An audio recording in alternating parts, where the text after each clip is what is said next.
हाँ सर, मेरे साथ हैं संजीव कुमार सिंह, कुमार ही हैं, संजीव कुमार सिंह मिर्ज़ापुर के रहने वाले हैं और बहुत ही एक बढ़िया, ईमानदार और कहना चाहिए फ़िलासफ़र, इन डेप्थ पर्सनैलिटी हैं। I let him introduce himself, but जैसे काम कर रहे हैं इतने दिनों से, तो आज थोड़ा सा टाइम मिला खुल के कुछ ब्रॉडर टॉपिक्स पे भी बात करने का। और जब से पता लगा है कि इनका फ़िलासफ़ी सब्जेक्ट रहा इलाहाबाद में, तो और यू नो चर्चा में थोड़ा सा कहते हैं स्पाइस, क्या कहते हैं, जान आ गई है। तो I let Sanjeev introduce himself and मेरे कुछ 2-4 सवाल हैं जो फ़िलासफ़ी में सभी के होते हैं। And since he is a philosophy graduate, philosophy has been a subject of interest for me, but I have never read it college या उसमें, लेकिन अपने आप में बहुत पढ़ा है। लेकिन एक कैजुअल पढ़ने का और फॉर्मल पढ़ने का, दोनों में एक डिफरेंस तो होता ही है। तो उसी डिफरेंस को थोड़ा ब्रिज करने के लिए संजीव से बात करेंगे। तो सर, पहले तो आप अपने को इंट्रोड्यूस कर दीजिए, फिर मैं एक सवाल पूछूंगा आपसे, उस पर चर्चा करें। Okay, thank you ji. Myself Sanjeev Kumar Singh. मैं जो है रावर्ट्सगंज सोनभद्र, जो पहले मिर्ज़ापुर ज़िले में था, उससे बिलोंग करता हूँ। मेरी जो है ग्रेजुएशन और पोस्ट ग्रेजुएशन दोनों इलाहाबाद विश्वविद्यालय से हुई है, जहाँ मैं अमरनाथ झा छात्रावास हो सका।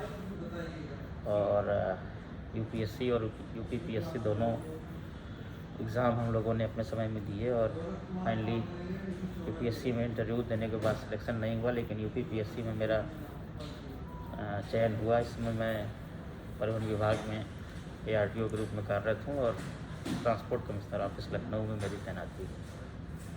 त्यागी जी से कुछ चर्चाएं शुरू हुई, जो कि समाज, दर्शन, धर्म इत्यादि चीज़ों पर होती हुई कुछ इंटरेस्टिंग टॉपिक्स पर आ गई। तो त्यागी जी के मन में ब्लॉग का विचार आया। तो हम त्यागी की तरफ मुखातिब होते हैं कि वो कुछ जानना चाहें और हम बात करें। मेरी एक सर बेसलाइन फ़िलासफ़ी बनी है, सब कुछ पढ़ के ऑब्ज़र्व करके। आप उसको दिल खोल के बताइएगा कि हम सही दिशा में सोच रहे हैं कि नहीं। बिल्कुल। और हमारी फ़िलासफ़ी ये रही कि भारत एक हमेशा से बड़ा समृद्ध और कहते हैं कि जीवंत सभ्यता रही है, सदा शाश्वत, जो सनातन माना जाता है, रही भी है। लेकिन जो इसमें उतार चढ़ाव भी आए हैं, वो भी बहुत ही चढ़ाव भी बहुत ऊंचे और गहरा, जब ढली तो ढली भी बहुत परत तक गई, जिसके कारण हम लोग दास्तान में भी रहे, गुलामियत में भी रहे, सभी कुछ रहा, सभी सभ्यताओं में होता रहा होगा, लेकिन हमारे में कुछ ज़्यादा रहा, चीन में उतना नहीं हो पाया। मेरा एक मानना ये है कि ठीक है, हम बौद्ध धर्म के बड़े वो हैं, लेकिन हम ये भी जानते हैं कि जो समाज, जैसा मेरा मानना है कि जो समाज शस्त्र गिरा देता है, वो अपने को फिर प्रोटेक्ट भी नहीं कर सकता। और मेरी ये अपनी वो रही कि जब Buddhism was probably a reaction to India's extremely violent society pre Buddhism phase में। तो जब बुद्ध ने इतना ज़्यादा सब कर दिया कि भाई आप ध्यान ही करिए और मुक्ति पाइए, ये तो सभ्यता वीक होती चली गई, और उसी के कारण ये हमारा इन्वेजन वगैरह हुआ, फ्रेगमेंटेशन हुआ, डिसेंट्रलाइजेशन हुआ, और फिर हम मतलब गुलाम में भी। उसके बारे में आपका क्या विचार है? हम लोग जो थोड़ा बहुत ही अंडरस्टैंडिंग, क्योंकि हम लोग ने फिलासफी के साथ इतिहास, स्वाभाविक सामान्य अध्ययन में सारी चीज़ें पढ़ी जाती हैं, सारा कुछ पढ़ा हम लोगों ने। देखिए, भारत निसंदेह जो है अभी तक, हम इधर 100-150 साल की बात नहीं करते हैं, ओवरऑल सीन में भारत, आपको जो लिखित इतिहास मिलना शुरू होता है 6वीं शताब्दी BC शुरू होता है। तब हमारा गुप्त काल था, जो कि एक बहुत ही समृद्ध काल था। फिर हमारा इतिहास बीच में जो है वो खो जाता है, कहीं लिखित नहीं मिलता। लेकिन जब हम 300, 400, 500 AD के आसपास आते हैं, तब भी हमारा भारत का साम्राज्य जो था वो विशाल, मतलब इतने, जो आज हम भारत का स्वरूप देख रहे हैं, लगभग इसका मैक्सिमम पार्ट कवर था, और इतने बड़े बड़े साम्राज्य थे हमारे पास। जो हमारे दर्शन, चिंतन, विज्ञान, गणित, यहाँ तक कि चिकित्सा शास्त्र, जो भी चीज़ें थी, तब तक हम विश्व में किसी भी सभ्यता से पीछे नहीं थे। इवन जब आप थोड़ा भी इतिहास पढ़े होंगे, तो उस समय केवल 3 ही सभ्यताएं मानी जाती थी। एक आपकी मिस्र की, मेसोपोटामिया की, जो नील नदी किनारे था, और एक होंगहो की थी, जो उतनी अच्छी नहीं थी। अगर आप बुरा मान इसको नीचे करके अगर बोलिए तो अच्छा रिकॉर्ड हो जाएगा, हम थोड़ा दूर हो जाते हैं, बेफिक्र। चलिए, दूरी बना, इतना इंटरेस्टिंग है, दूरी बना कर लिया जाए।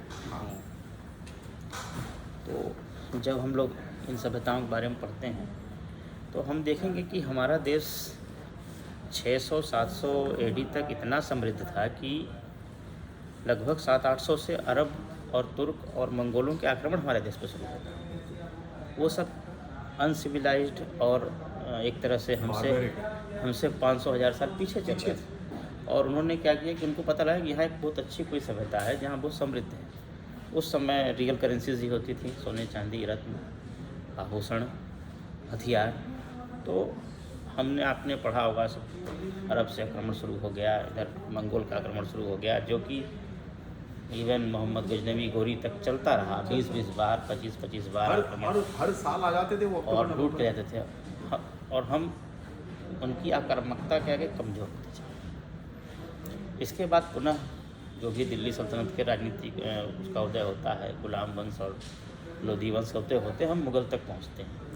और अल्टीमेटली मुग़ल ही फिर भारत को एक ब्रॉड फॉर्म में एक देश के रूप में लाते हैं और शासन करते हैं मुग़ल।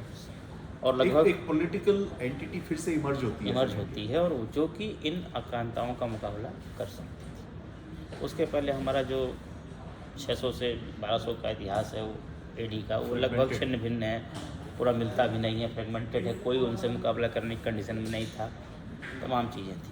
लेकिन उसका मेरा मानना ये है कि मेरी एक वो है, मतलब ऐसे धारणा है कि 600 तक आते आते बौद्ध धर्म के प्रेशर में हम लोग इतना शांत होते चले गए कि हम अपने को प्रोटेक्ट करने की जो शक्ति चाहिए, जो पावर चाहिए, वो ख़त्म हो गई, क्षीण हो गई। तो फिर क्या हुआ? फ्रेगमेंटेशन आपका होना ही था व्हेन सेंटर डजंट मूव। बिल्कुल। फिर मुगल्स ने संभाला और फिर मुग़ल काल में भी वो जैसे भी शासक रहे, जो भी रहे, इन चीज़ों पे हम लोग को विचार नहीं करना है, लेकिन उन्होंने लगभग 400-500 साल शासन किया। और भारत को उसके बाद अंग्रेज आए। आप लोग सब इतिहास जानते हैं, धीरे उन्होंने कब्जा किया, पूरे विश्व पे कब्जा किया। और केवल ज्ञान विज्ञान तकनीकी क्योंकि ये जो काल हमारा शुरू होता है 600 से लेके, मैं तो मानता हूँ कि 1700-1800 तक, ये साहित्य को छोड़ दिया जाए। मुग़ल काल में कुछ साहित्य पे काम हुआ, कुछ वास्तु पे भी काम हुआ, काफ़ी अच्छे काम हुए। वर्ल्ड के सबसे ताजमहल आपके पास है, लाल किला है, तो वास्तु और साहित्य इनको छोड़ दिया जाए तो ज्ञान विज्ञान ये सब इन क्षेत्रों में कोई कार्य भिन्न हो गया। हाँ, और इन क्षेत्रों में पश्चिम में पुनर्जागरण हुआ और वो उभर के ज्ञान जो है ब्रिटेन, जर्मनी, स्पेन, क्योंकि ज्ञान को उपज और ज्ञान को, मैं इंग्लिश में थोड़ा ज़्यादा फ्लुएंट हूँ कि for knowledge to prosper you need stability. नहीं, अगर किसी यूनिवर्सिटी में स्टेबिलिटी नहीं है तो वहाँ पर रिसर्च वगैरह नहीं हो पाती। वही सोसाइटी का है, जो सोसाइटी पॉलिटिकली स्टेबल हो जाती है वहीं पे ज्ञान फिर उपजना शुरू होता है। बिल्कुल। तो फिर जब मेरे पहले स्थायित्व आएगा तभी ज्ञान, पढ़ाई लिखाई होगी, ज्ञान होगा, तमाम चीज़ें। तो हमारा एकदम एक बीच में आ गया डार्क एज, लगभग। ये आपने बड़े सही वर्ड यूज़ किया, डार्क एज आया, जो थोड़ा बहुत मुग़ल में फिर भी हुआ, लेकिन मुझे लगता है कि लगभग अपने अशोका और इन सब के बाद शायद ही कोई ऐसी डायनेस्टी बनी जो कि कहीं कुछ हमें मिलता हो। देन यूरोप ने अपना शुरू किया, जो भी उस समय की विस्तारवादी नीति थी, उपनिवेशवाद था, जो भी था, उन्होंने लगभग 3/4 विश्व पे कब्जा किया। फिर हम लोग आज़ाद हुए, फर्स्ट सेकंड वर्ल्ड वार हुआ और कुछ हमारे मूवमेंट हुए, लगभग पूरा विश्व आज़ाद हुआ धीरे धीरे। तो इस तरह से जो है मुझे जो लगता है कि जिस समाज में हम लोग जो बना रहे हैं, कहीं ना कहीं पिछले 60-70 सालों में हॉलिस्टिक अप्रोच से वर्क नहीं हो रहा है। नहीं, पॉपुलेशन पर, हेल्थ पर, पुलिसिंग पर, अर्बनाइजेशन पर, एजुकेशन पे, किसी भी फील्ड में हम छोटे जो एक ब्रिटिशर्स ने हमको दे दिया एक सिस्टम, हम उसी को लेकर चला रहे हैं। उसमें हम छोटे छोटे चेंज कर लेते हैं, थोड़ा बहुत कुछ कर लेते हैं, लेकिन ओवरऑल भारत को लेके वो पूरी स्टडीज़ की हमें कितने स्टेट्स चाहिए, किस बेस पे चाहिए, क्या हमारा सिस्टम होना चाहिए, डिस्ट्रिक्ट्स कैसे बने, क्या हो, कई व्यवस्थाएं आपस में कोलैप्स कर रही हैं, कई आउटडेटेड हो चुकी हैं। ऐसे ऐसे डिपार्टमेंट्स हैं जिनको हम लोग जानते नहीं हैं। कहीं ना कहीं पूरी आज जो हम इंटरनेट 4G और 5G में आ गए हैं और जो है ऐप सिस्टम से सारा वर्क आसान हो गया है, आधार ऐप से, और फिर हमारा जो डाटा कलेक्शन और तमाम चीज़ें हैं जो वो सेंट्रलाइज हो रही हैं। आपको फिर से विचार करना होगा पूरे शासन प्रशासन तंत्र पे कि हम इनको कैसे आमूलचूल परिवर्तन करें, ना कि हम 10 पद यहाँ कम कर लें, 2 ऑफिस वहाँ खोल लें। इससे ये आपने बड़ी सही बात की। एक सवाल मैं और पूछता हूँ आपसे, और ये मेरे मतलब ऐसा नहीं कि मैं पूछने के मेरे जिज्ञासु उसके रहे हैं, जी जी। थोड़ा सा क्यूरियस माइंड, बताइए, यू नो। बताइए। Another question I have is that India is a very diverse country. Yes. You know, we have different, like it's all Sanatan, but within Sanatan fold there are languages, you know, cultural, geographical diversities. So as a political entity to prosper and reach a height, you need certain level of centralization, right? Are we too decentralized to be able to become a force to reckon with? देखिए, ये जो आप सवाल है आपका ठीक है। मैं आज़ादी के बाद की ही बात कर लेता हूँ, क्योंकि विकास की बात हम उसके बाद ही करते हैं। बिल्कुल तो बिल्कुल। हम कहीं ना कहीं अंग्रेज़ों के समय केंद्रीकृत शासन में थे, लेकिन जब हमारा संविधान वगैरह बनाया गया तो उसमें उस समय की ज़रूरत को समझते हुए सेंट्रलाइज रखा गया। इसीलिए हमारा यूनियन बना, संघ बना, और ऐसा यूनियन बना जो कि अमेरिका की तरह नहीं है कि सारे राज्य अलग होना चाहे तो अलग हो जाए। हमारा यूनियन ऐसा बना कि राज्य चाह के भी अलग नहीं हो सकते, और जब चाहे तब पूरे उनके शेप को, साइज को चेंज किया जा सकता है सेंट्रल द्वारा, लेकिन क्योंकि उस समय डिमांड थी। लेकिन जब जैसे जैसे उन्होंने माना कि इतना बड़ा स्टेट है, हमारा देश इतना बड़ा है, उसमें तमाम बोली, भाषा, क्षेत्र, कल्चर के लोग हैं, तो राज्य का कॉन्सेप्ट आया। राज्य के कॉन्सेप्ट में सत्ता का विकेंद्रीकरण भी किया गया, कुछ पावर्स उनको दी गई, तो कॉन्स्टिट्यूशन में ही इसको बांट दिया गया। लेकिन अब उस समय हमारे पास संचार के साधन, हम जो संचार के साधनों की बात हम कर रहे हैं, देखिए, मैं मानता हूँ कि आफ्टर 2000 और बिफोर 2000 हमारी मजबूरी थी विकेंद्रीकरण, डिसेंट्रलाइजेशन, हर चीज़ को नीचे तक ले जाना, क्योंकि संचार के साधन उतने उन्नत नहीं, और ना ही आपको याद होगा कि PNT फोन्स थे, वही चलते थे और बात कॉल हो पाती थी। लेकिन सन 2000 के बाद जब हम मोबाइल के क्षेत्र में आए, फिर स्मार्टफोन में आए और इंटरनेट में आ गए, तो आज मिनट टू मिनट हम बुक्स से लेके बड़ी बड़ी फाइल्स तक ट्रांसफ़र कर रहे हैं। तो अब फिर एक केंद्रीकरण का दौर चलेगा, ये समय की मांग। केंद्रीकरण के फ़ायदे नुकसान हम सबने पढ़े हैं। डिसीजन तेज होना, मजबूत होना, इंटीग्रेटेड होना डिसेंट्रलाइजेशन की निशानी है। डिसेंट्रलाइजेशन में डिसीजन धीमे हो जाते हैं, वो लोकल अप्रोचेस ज़्यादा होते हैं, कंसिस्टेंट नहीं रहते हैं। वो पूरा एक टॉपिक है। बट हम जो देख रहे हैं, जो चीज़ों को हम अवॉइड नहीं कर सकते हैं, हमारे सामने हैं, उसको देखते हुए सेंट्रलाइजेशन को अब कोई रोक नहीं सकता। बहुत ही लिमिटेड उसके अंदर डिसेंट्रलाइजेशन जहाँ ज़रूरत हो वहाँ दिया जाए। बाकी हम अपने देश में एक कानून, एक समय में चुनाव, जैसा कि मुख्यमंत्री जी कह रहे हैं, और uniform civil code, uniform policies सारी जनता के लिए, सिविल कोड से लेकर कुछ भी जो भी चीज़ें, सारी चीज़ों को आधार से लिंक करना, प्राइवेसी को प्रोटेक्ट करते हुए, ये सब आवश्यक है। और हम इसमें जितना लेट करेंगे उतना ही हम पीछे जा रहे हैं। पॉपुलेशन कंट्रोल अपने आप में एक इशू है ही, प्लस हम अपने पूरे पॉलिटिकल सिस्टम को तो हम थ्रू कॉन्स्टिट्यूशन ही चेंज कर सकते हैं, लेकिन एडमिनिस्ट्रेटिव सिस्टम, पुलिसिंग, अपना पूरा स्ट्रक्चरल गवर्नमेंट स्ट्रक्चर, इन सबको हमको होल सोल चेंज की जरूरत है। हम उन व्यवस्थाओं को लेके चल रहे हैं जिसको कि ब्रिटिश की या इंग्लैंड की, जिनको 1967 में ब्रिटेन ने खुद छोड़ दिया। आज भी हम उर्दू, हिंदी साहित्य और संस्कृत साहित्य और इस तरह की 18 लैंग्वेजेस, 20 लैंग्वेजेस में पेपर लेकर सिविल सर्वेंट्स बना रहे हैं। तो कहीं ना कहीं पूरे एजुकेशन सिस्टम को, और निसंदेह सरकार इस पर लगी हुई है, काम कर भी रही है। लेकिन एक चीज़ है कि इस हर कार्य में गरीब, वंचित और माइनॉरिटीज़, इन सबका जो हित देखना भी गवर्नमेंट का काम है। ऐसा ना हो कि हम लोग की इंटीग्रिटी और उसके फ्लो में, सेंट्रलाइजेशन के फ्लो में जो छोटे लोग हैं या कम लोग हैं, उनको इग्नोर हो जाए।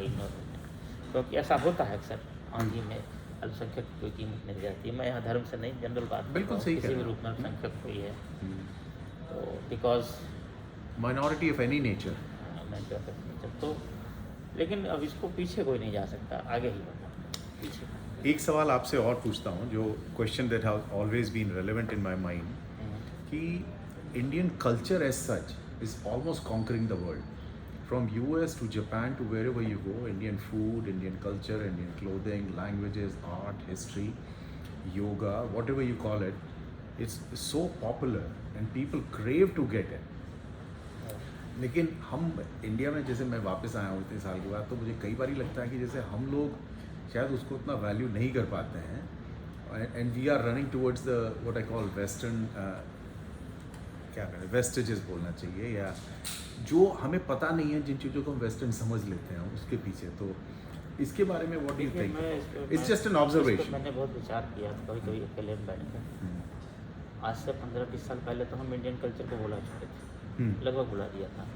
इसका रिवाइवल मैं देखता हूँ, चाहे उसमें अपने योगा का योगदान हो, बाबा रामदेव का योगदान हो, या आयुर्वेद हो, टीवी का योगदान हो, या आयुर्वेद का योगदान हो, ये पिछले 20 साल में फिर से रिसर्जेंट फिर से थोड़ा सा रिवाइव हुआ, रिसर्जेंट हुआ। और देखिए, चूँकि हमारा जो सिस्टम है वो नेचर के साथ जुड़ा है, एलोपैथ है। ठीक है, हम बहुत बड़ी सर्जरी कोई नहीं कर सकते, इतना हमने विकास नहीं किया, उसके लिए हमको अंग्रेजी सिस्टम पे ही आश्रित रहना पड़ेगा, और निसंदेह उनका विकास हमसे बहुत ज़्यादा है इस मामले में, इसको हमको स्वीकार करना पड़ेगा। लेकिन हम अपने जो आयुर्वेद सिस्टम या जर्मनी का जो होम्योपैथ है, उस सिस्टम को बॉडी को फिट रखने के लिए, स्वस्थ रहने के बीमारी से बचने के लिए, देखिए तीनों चारों सिस्टम जो हैं इसके इलाज के और शरीर को स्वस्थ रखने के, इन सबका जो है एक सबसे बढ़िया अफोर्डेबल टाइम है। जैसे हमारा आयुर्वेद जो है वो बीमारी के पूर्व ही काम करता है, मैक्सिमम बीमारी के पूर्व काम आप करता है, स्वस्थ रहें, कि आप बीमार होंगे ही होंगे। तो ये एक क्रांति आई, विश्व ने इसको पहचाना, फिर भारत के लोगों ने भी इस पर ध्यान दिया, काम किया, और आज निसंदेह आज बहुत ज़्यादा है। मतलब मैं मानता हूँ कि, लेकिन थोड़ा सा जो हमारा ये सिस्टम था, चूँकि ये धर्म के साथ जुड़ा, जो हमारा इलाज का सिस्टम था या जो भी था, योग है, आयुर्वेद है, ये कहीं कहीं धर्म के साथ जुड़ जाता है। इसीलिए चूँकि धार्मिक मत सबके अलग अलग हैं, कुछ विरोध इसका होता है, लेकिन जो भी जिनका मतलब वो हो, लेकिन किसी ने तो हमारे इस योगा और इस इलाज पद्धति का विरोध नहीं किया, न इसका कोई वो सिस्टम है, ठीक है। लेकिन हम इसी बात पे आते हैं कि हम विज्ञान में पीछे हैं, हम केवल डिग्रियाँ बांट रहे हैं। हमारे ही लोग विदेशों में जाकर रिसर्च कर रहे हैं, उनको वो इन्वायरमेंट वहाँ मिल रहा है, ब्रेन हमारे पास है, हम प्लेटफॉर्म और इंफ्रा नहीं दे पा रहे हैं उस चीज़ का। हमारे ही लोग गूगल में और एप्पल में काम कर रहे हैं, और वो कंपनियाँ उनको एक तनख्वाह के बिहार पर काम करा के सारे रॉयल्टी खुद ले रही हैं। वो हम देश अमीर होते जा रहे हैं कंपनियाँ, और भारत गंदा होता जा रहा है। जैसा कि आप लोग चर्चा कर रहे थे, कम से कम 4-5 कंपनियों की जीडीपी जो है कई देशों से ज़्यादा हो जाएगी, भारत से भी ज़्यादा हो सकती है इस साल के एंड तक। यही चीज़ तो हम क्यों नहीं कर पा रहे? हम अपने यहाँ वो माहौल नहीं दे पा रहे हैं, हम अपने माइंडसेट को, सबसे बड़ी समस्या, मैं साउथ के बारे में नहीं जानता, लेकिन नॉर्थ इंडिया के माइंडसेट है, पूरे इंडिया के साथ काम कोई नहीं करना चाहता है, सुविधाएं सब कुछ, और वही अपने राइट सबको चाहिए, वही ड्यूटी सब भूल गए। वही सामंतवादी सोच जो है, जो कि सबके दिमाग में बैठी हुई है, वो कंटिन्यू करती जा रही है। भगत सिंह सबको चाहिए, लेकिन पड़ोसी हैं, फौजी सब चाहिए, लेकिन दूसरे का बेटा। हमारी फैमिली में डिस्टर्बेंस ना हो, हम कोई रिस्क ना लें, हमें बैठे बैठाए सब कुछ चलता है। तो ये तो मतलब एक तरह से कंपल्सरी कर देना चाहिए, कई देशों की तरह कि 2 साल फौज में काम करना ही करना है, तब असली चीज़ आएगी उभर के। और कई चीज़ें ऐसी भी हुई बीच में जो मुझे लगता है कि काफ़ी पीछे लगी हैं। जैसे आप अभी चर्चा कर रहे थे कि बौद्ध आया, आप देखेंगे कि बौद्ध धर्म में जो राजा थे वो हमारे राजा ही कन्वर्ट हो गए। उन्होंने इतनी अशांति देखी अपने जीवन में कि हमारा जो क्षत्रिय समाज था, जो युद्ध करता था, कि वो राजा ही कन्वर्ट हो गए। देन बौद्ध धर्म पनपा। तो ये चीज़ें ऐसे ही हैं कि बस चलता आया, फिर कुछ राजा हमारे उसके समर्थक हुए, फिर बाद में ये भी हुआ कि नहीं, बौद्ध धर्म यहाँ से एबॉलिश भी हो गया। कई चीज़ें हुई इतिहास में, सबकी अपनी अपनी व्याख्या। देखिए, पॉलिटिक्स के फ़ायदे भी हैं, नुकसान भी हैं, हर एंगल उभर के सामने आता है।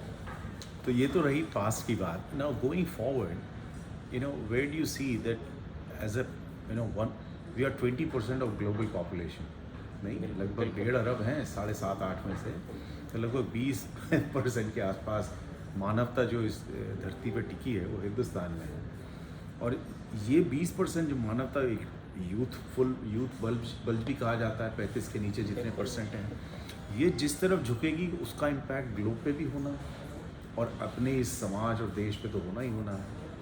तो जैसे थोड़ा थोड़ा तो आपने चर्चा की है, centralisation, decentralisation and all these things going forward, अगर सपोज करिए मैं पीएम बनने का उसमें हूँ, and if you are my adviser, what would you advise me 5-10 things I should focus on, और एनीवन, कि what India as a nation should do for the next 20-30 years? हम लोग जिस कॉन्टेक्स्ट में हैं, हम लोग सोचते हैं कि अभी जैसे एक अपील होती है कि हम मेड इन इंडिया पे जाएंगे। जब तक हम प्रोडक्शन नहीं करेंगे तब तक हम विकसित नहीं हो सकते हैं बाहर का सामान खरीद कर। हमने कहा मेड इन इंडिया जाएंगे। अब हमारे यहाँ कई लोग कहते हैं सरकार को नहीं रोक देती। सरकार एक अंतर्राष्ट्रीय नियमों से चल रही है, बंधी हुई कई जगह, मन से बेमन से, कभी कभी प्रेशर से भी हम करने, तो वो स्वाभाविक है कि उस लेवल पे नहीं रोक सकते। लेकिन जब हमको देखिए, हम सर्वाइव तो ऐसे ही करते रहेंगे, पॉपुलेशन हमारे पास है, यूथ है, चलता रहेगा सब। देश कुछ अच्छे नेता हमारे प्रधानमंत्री जी तरह आ जाएंगे और देश को सुधर जाएगा, फिर कुछ खराब होगा, जैसा भी होगा चलता रहेगा। हमको अगर डेवलप होना है तो हमको उन कंट्रीज से सीखना पड़ेगा जो कि 20-25 साल में उन्होंने अपने आप को डेवलप कर लिया है, जैसे जापान, साउथ कोरिया। तो आपको फिर अगर मेड इन इंडिया लेना है तो non made in India free भी मिले तो उसको मत लीजिए।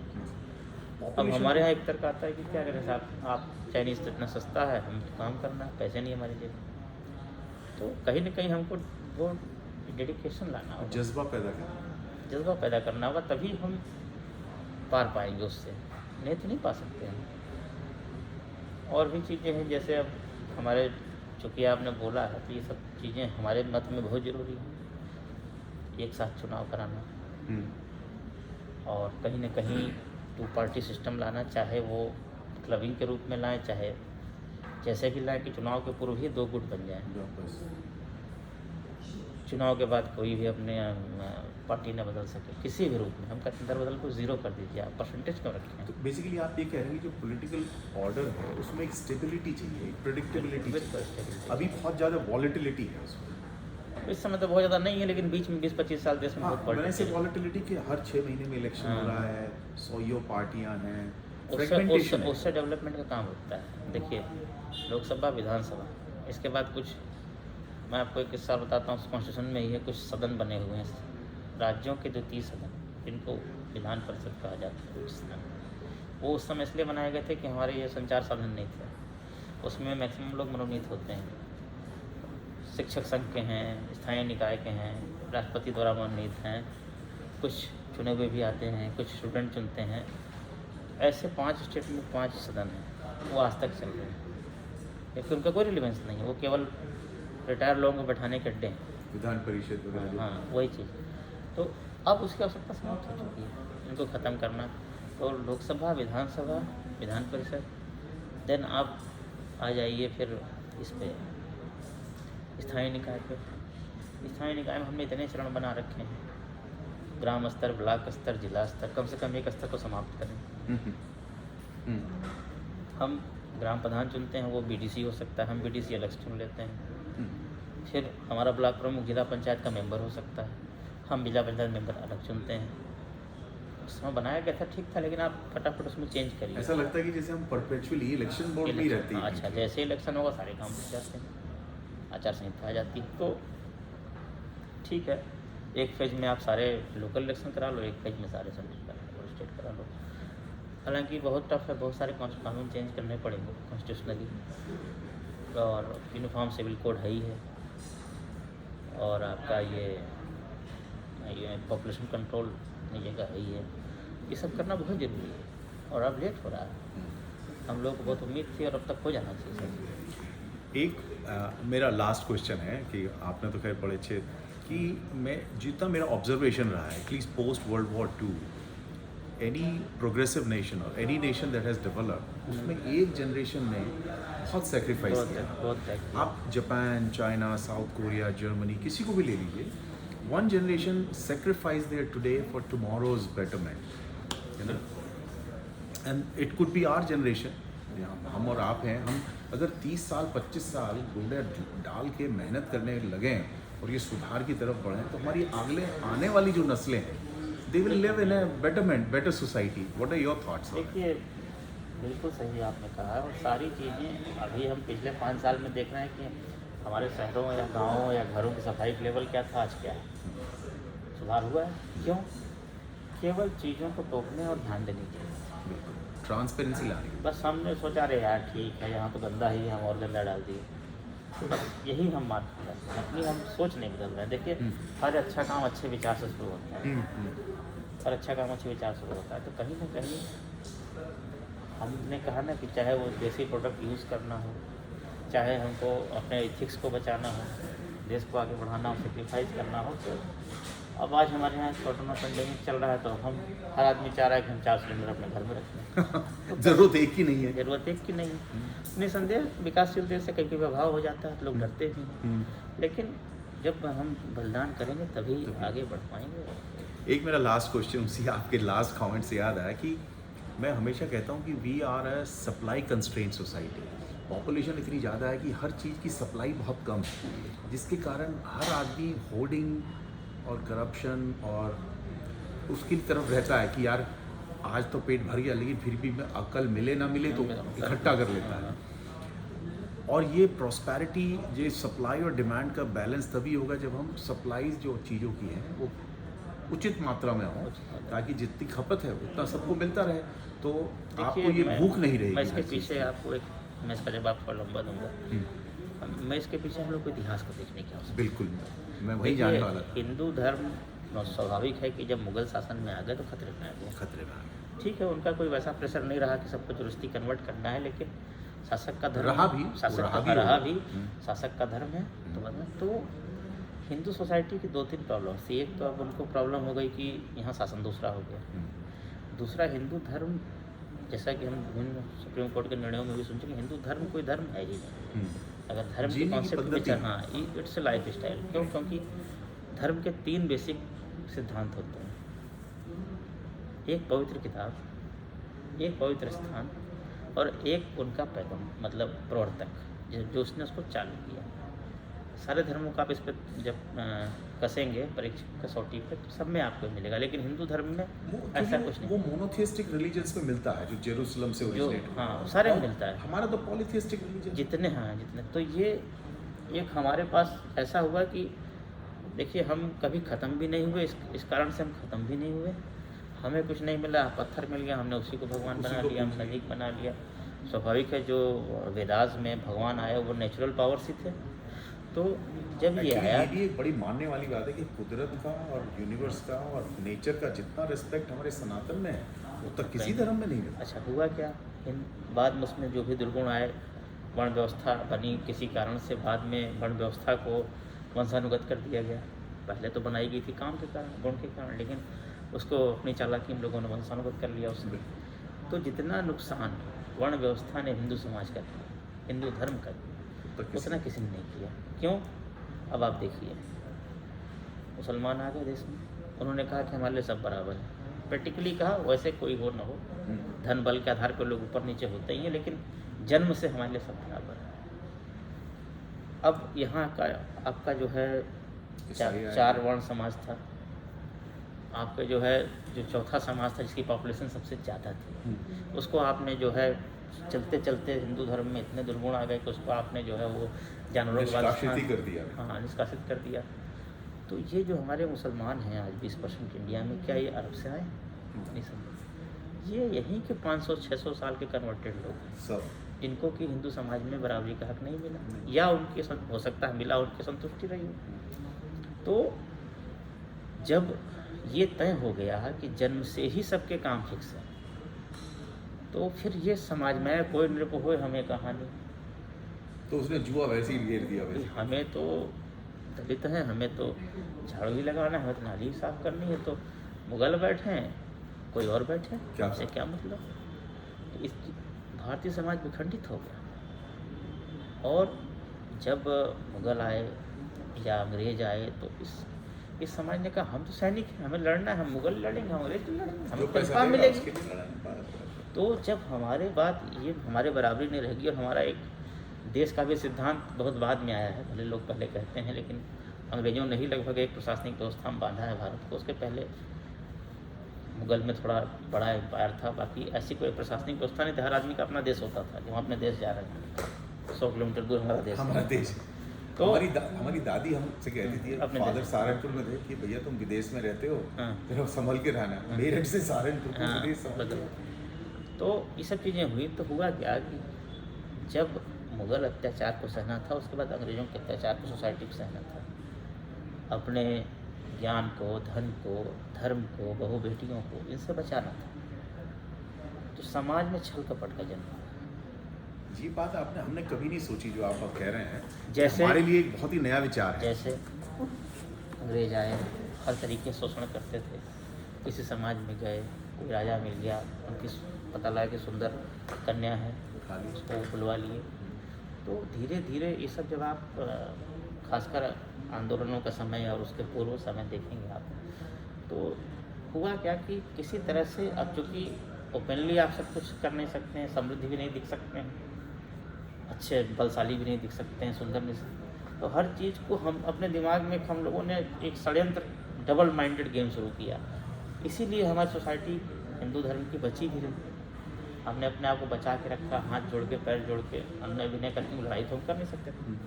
तो जो डबल माइंडिज्म आया, और साथ में कुछ यह कहिए कि बहुत हम लोग का पहले तो बहुत ग्रेट विचार थे, लेकिन विचार को हमने अलग रख दिया और व्यवहारिक ज़िंदगी अलग जीने लगे। तो ये भी कहा जाता है कि जिस देश में, समाज में कोई ऐसी डिमांड हुई कि नहीं आज इनके यहाँ खाना खाना है, तब वो अमीर दिखेंगे तो करे लूट लो इसको, बहुत पैसा है, तो उसने ख़राब खाना बनाया अपनी हैसियत से, हिसाब हम तो गरीब हैं। उनकी कन्या कहने इसको हमारे साथ भेज दो, शादी कर लेंगे, हम इसको रख लेंगे, तो उन्होंने नौकरी कन्या को भेज दिया कि हमारी कन्या है। जब इतना छल कपट और ये सब आ गया समाज वो में, बचने के लिए हमें ये सब करना पड़ा, वो प्रोपेगेंडा, फिर लाइफ स्टाइल। वो लाइफस्टाइल।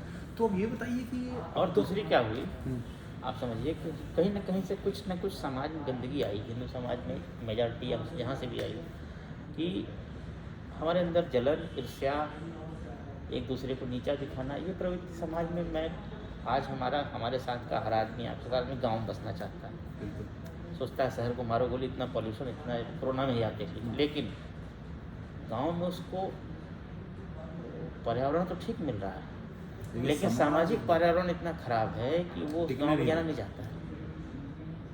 उनकी शहरों में तो लोगों ने पढ़ा लिखा, समझा, अपनी सोच को समृद्ध कर लिया, कोई किसी को नहीं जानता है। गाँव में 5 पीढ़ी से जान रहे हैं। एक दूसरे के लिए इतनी ईर्ष्या, इतना द्वेष भरा हुआ है, इतने जलन भरी हुई है कि उसको कोई सीमा ही नहीं, टिकने ही नहीं दी। अभी हमारे समाज में कहाँ से आ गया, क्यों आ गया, पॉजिटिविटी क्यों समाप्त हो गई, मेरे समझ में नहीं आता। तो इसका निवारण कैसे होगा, या ये धीरे धीरे समाज अपने आप कई सौ इसका निवारण देखिए, एक तो अभाव इसका कारण होता है। वो तो अभाव तो रहा ही, अभाव और संसाधनों की कमी, हाँ, तभी ये सब चीज़ें बनती हैं समाज में। लेकिन अभाव भी खत्म हो और कहीं ना कहीं सोच भी बदलनी पड़े सभी लोग। अच्छा, मेरा उसमें ये विचार है कि अगर मतलब कमिंग फ्रॉम US 30 इयर्स के, एंड मैंने तो यहाँ पे सिर्फ पढ़ लिख के चला गया था इंजीनियरिंग करके, तो जो एक मैच्योरिटी आती है वो वहीं की है। तो मैं सबसे कहता हूँ भाई, मेरा हार्डवेयर इंडियन है बट मेरा software has become very American, it will take me a while to change. My humble submission to every well-meaning Indian who's at a position of decision making, that India should focus on wealth creation for next 30 to 40 years. That wealth creation will help you to remove your supply constraints, and then hopefully a better, better well-meaning society will emerge out of it. What are your thoughts? बिल्कुल बिल्कुल, देखिए क्षणिक प्रयासों से कुछ नहीं होने वाला। जब तक हम अनुशासित होकर और एक मैन्युफैक्चरिंग हब और इस रूप में नहीं उभरेंगे, केवल कंज्यूमिंग सोसाइटी रहेंगे, तब तक हमारा भला होने वाला नहीं। जिस तरह हम हेल्थ केयर सेक्टर में हैं, उसी तरह से हमको और सेक्टर्स में भी बहुत आगे बढ़ना होगा। और कहीं ना कहीं पॉलिटिकल हमारी लीडरशिप इसके लिए दोषी नहीं, हमें अपने समाज में अपने विचार, समाज के विचार, सब चीज़ों को चेंज करना है। इंडिविजुअल लेवल पे ही चेंज करना, बिल्कुल, अपने सुधारिए, बाकी अपने आप सुधर जाएगा। यथा पिंडे तथा ब्रह्मांडे। आप व्हाट्सएप युग में ज्ञान सबके पास आ गया, अब केवल फॉलो करना बचा है। व्यवहारिक में, हाँ, कोई व्यवहार ज्ञान में बचा आना। नहीं है, वो सबके पास आ गई है, तो फॉलो करना बचा। फॉलो करना, वो ज्ञान जो व्यवहार में जिसको कहते हैं, जो कि व्यवहार में नहीं आया वो ज्ञान बोझ है, बिल्कुल। वही पे है। थैंक यू सो मच यार Sanjeev, that was a wonderful conversation. बड़ा, अब मैं करता रहूँगा आपको हर दूसरे तीसरे दिन जो मेरे दिमाग में बातें आती हैं मैं आपको पकड़ता रहूँगा। अच्छा, हम लोग इट्स भी good to have a well meaning conversation. Actually हम लोगों ने उस समय भी देखा है जब इंडिया में मोटरसाइकिल भी शायद गांव में एक होती थी, और आज कारें 5-5, 10-10 शहर में हैं। हम लोगों ने उस समय भी देखा है जब बस ओनर, हम लोग डिपार्टमेंट के अंदर में बात करते हैं, इलाके का सबसे समृद्ध आदमी होता था, वो परमिट लेने के लिए आरटीओ के पास इस इलाके का सबसे बड़ा आदमी खड़ा होता था, क्योंकि स्टेज का छोटे छोटे रूट थे और केवल वही बसें चलती थी, रोडेज वोडेज का आता पता नहीं था, और वो बड़े लंबे रूट पे चलती थी। उस परमिट के लिए आरटीओ के यहाँ आके खड़ा रहता था, और इलाके का सबसे समृद्ध आदमी होता था, मैं भी सांसद विधायक होता था। आज इतना विकास हुआ, इतनी गाड़ियाँ बढ़ी, और सब आज बस वाले को आप देख लें तो वो फटे हुए कपड़े पहने रहते हैं। तो टेक्नोलॉजी के साथ चेंज सोसाइटी हो रही है, बहुत तेज़ी से चेंज हो रही है, उसी तेज़ी से चेंज करना होगा। और हमारी पॉपुलेशन जितनी है, और हमारी जो प्रशासनिक कैपेसिटी है, और हमारी जो पॉलिटिकल लीडरशिप है, उसको उस लेवल पे तेज़ी से चेंज होना जिस लेवल पे हम सोच नहीं सकते, और वो हो नहीं पा रहा है। अगला व्लॉग जो मैं आपसे बनाऊंगा कि इसी के ऊपर बनाऊंगा कि how technology can help us to bridge these supply constraints. तो कल बैठेंगे तो इसी बात पर चर्चा करके, क्योंकि वही हमारा एक कहना चाहिए माय प्रोफेशनल एक्सपर्टीज़ या प्रोफेशनल देखिए कि हम पेट्रोल पे आए, डीजल पे आए, सीएनजी पे आए, फिर हम एलपीजी पे आ गए, अब हम इलेक्ट्रिक पे जा रहे हैं। किसी चीज़ की कोई भी 100% 20 साल 30 साल की एक पॉलिसी फ्रेम करके फ्लोट नहीं की जा रही। बिजनेसमैन बहुत परेशान है। प्रेडिक्टेबिलिटी आज नहीं नए देता। पंप लोग नहीं लगा रहे हैं, पेट्रोल डीजल बंद हो जाएगा। इलेक्ट्रिक चार्जिंग को समझ में नहीं आ रहा कैसे करना है, क्या करना है। तो हर चीज़ का एक, कोई कह रहा है कि हाइड्रोजन से ला जाएगा। अगर हम अपने डिपार्टमेंट पर ही फोकस करें तो हर चीज़ का एक कॉन्क्रीट प्लान आपको आज के लिए नहीं, अगले 20-25 साल के लिए देना पड़ता है। तभी तो हम आगे बढ़ पाएंगे। बिल्कुल सही। Thank you so much, yaar, Sanjeev. Okay, So thank you. tomorrow we are going to talk about all these brilliant technology innovation that is happening around the world, and कि इंडिया में किस किस वैल्यू चेन में वो कैसे incubate किया जा सकता है। कल उस पर जरूर चर्चा की जाएगी। थैंक यू बड़ी।